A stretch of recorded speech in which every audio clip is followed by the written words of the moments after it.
C'est maintenant l'heure de la chronique technologie, avec la collaboration, bien sûr, de Magog Technopole. On reçoit aujourd'hui Ziota Technology. Monsieur Alain Lucier, bonjour. Bonjour, monsieur. Monsieur Lucier, on parle de votre entreprise qui est venue s'installer chez nous quand même assez récemment. Oui, ça fait environ 2 ans. 2 ans. Oui. Parce que sinon, l'entreprise Ziota avait été fondée du côté de Saint-Hubert. Oui, en 2004, j'ai parti de cette entreprise-là. On l'a établie à Saint-Hubert, à l'aéroport, à l'École nationale d'Aérotécnique. On a encore un bureau là. Mais moi, en 98, on a acheté un chalet ici à Magog. On venait souvent. Mon épouse travaillait pendant une dizaine d'années chez Bleu-Lavande. Moi, je voyageais ça. J'avais hâte de revenir. Bien sûr. J'ai une fille de 6 ans. Donc, il y a 2 ans, j'ai décidé de revenir ici. Puis, je ne regrette pas. En fait, j'aurais dû le faire avant. J'imagine que la qualité de vie est un peu... c'est une tendance hein, d'installer des grandes entreprises dans des petits patelins, finalement. Oui, on n'est pas encore une grande entreprise, mais oui, effectivement. C'est tellement... Ça fait du bien vivre ici. On rentre plus tôt le matin, on sort plus tôt, on fait des exercices dehors. Exact. Puis, ça fait longtemps qu'on disait qu'on voulait le faire, là, on le fait. Ouais. Combien d'employés maintenant, là, au bout de 2 ans, comme ça? Là, on a environ une douzaine. Une douzaine mais d'employés. on commence notre mode croissance. Oui.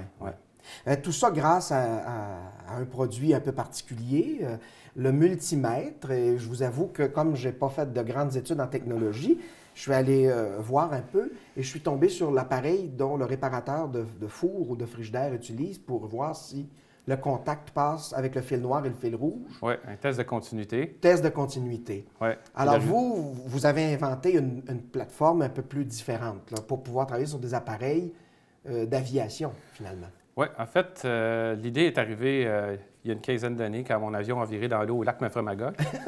Et puis, il a tout fallu on a tout refait le filage électrique. Puis Okay. j'étais en congé sabbatique à ce moment-là, puis j'ai aidé le technicien qui faisait ça.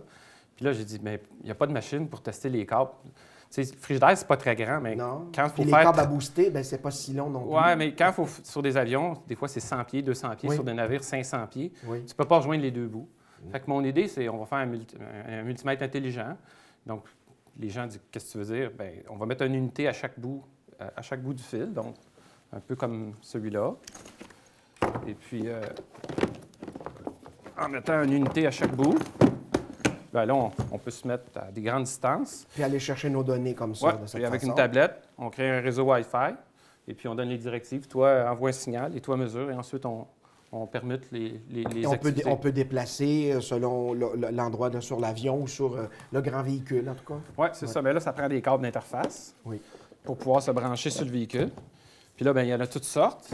C'est pas comme les ordinateurs, c'est pas très standardisé. Ça fait que j'ai développé une autre technologie, dans le fond, là, je suis un petit peu pris.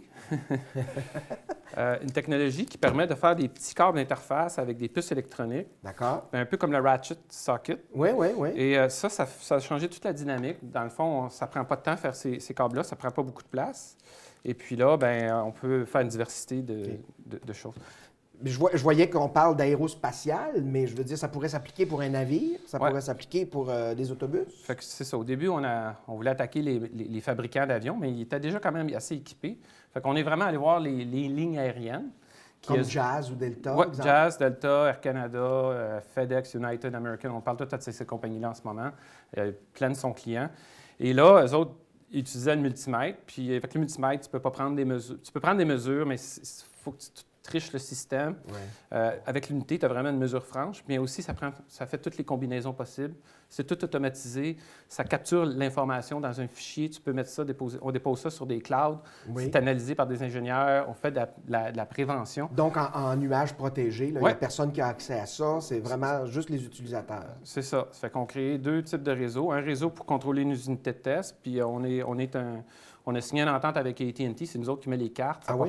Oui, ça ne va pas sur l'Internet. Ça fait que la tablette, elle se branche sur des clouds sécurisés que nous contrôlons, des clouds pour différents clients. Là, on est en train de faire approuver ça par les militaires américains.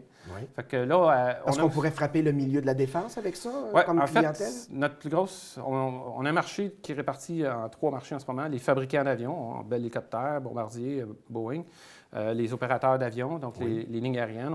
On a été certifiés par Boeing récemment, au mois de janvier. Quand même une belle affaire. Et on travaille avec les militaires américains et canadiens en ce moment. On travaille sur les plateformes avec le département de la Défense américaine, le US Air Force, Navair, ça c'est les avions, c'est porte-avions, et les navires, le US Navy. Avec les navires, on travaille avec les fabricants de navires. Puis en ce moment, on est en train de déployer avec les organisations, le US Navy qui répare les navires. On est en train d'implanter la technologie là aussi. De là l'importance d'être en cybersécurité tout le temps. Là. On ne veut pas que les données se promènent un peu partout. Oui, il y a plusieurs... la cybersécurité, tout le monde pense les données, la corruption des données, mais c'est aussi pas mettre des virus sur les équipements. Exact. Il faut que notre équipement soit protégé pour pas que si c'est contaminé par un virus, qu'on mette un virus sur un ordinateur dans un avion ou dans un bateau. Qu'il y aurait un problème. Il y en a plein, là. Plein d'ordinateurs, des systèmes de défense, etc. Ouais. Ça veut dire que, bon an, mal an, là, quand vous fabriquez ça ici, là, tout est fabriqué dans votre espace? Oui. En fait, ici, à Magog, on a une compagnie qui s'appelle Ziota Technologies, qui est la compagnie mère, qui a l'équipe de recherche. Et dans cette équipe-là, on a une dizaine de brevets. Et on fait un aspect fabrication.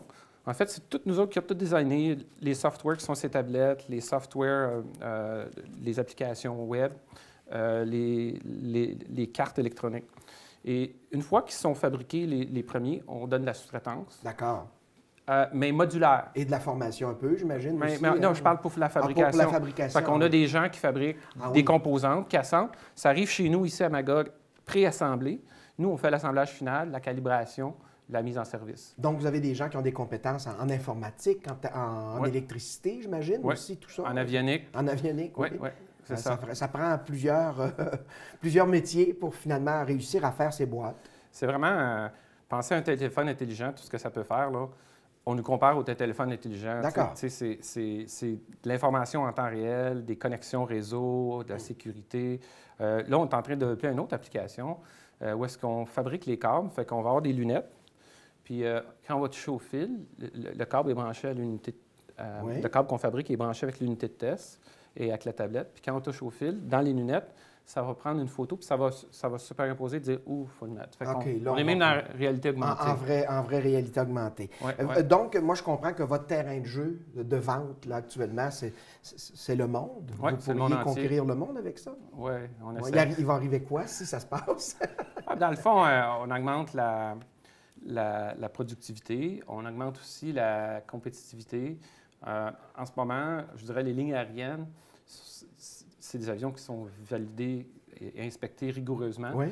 Mais la problématique, je dirais 50 des problèmes sont électriques parce que jusqu'à aujourd'hui, c'était le multimètre et on ne pouvait pas faire la prévention. Okay. Avec notre outil, on commence à faire de la prévention. Et ça, c'est une bonne nouvelle pour tous les voyageurs. Ils réduisent les avions qui ont des pannes, etc., en utilisant notre équipement, ou ils les réparent plus vite. Souvent, ça prend 3 fois réparer une panne. Merci beaucoup, M. Lucier. On invite les gens peut-être à aller googler, justement, Ziota Technologies pour aller voir. Non, ça va être plus nos compagnies commerciales ou militaires, parce que Ziota ne fait pas d'activité commerciale. Donc, Technologie en scanner, thsi.ca, c'est une compagnie commerciale. Puis solevitech.com, c'est une compagnie militaire. Alors, les gens pourront voir un peu ce qui se passe là. On pourra voir un petit peu ce qui se passe, effectivement. Merci d'avoir démystifié tout ça pour nous. Merci beaucoup.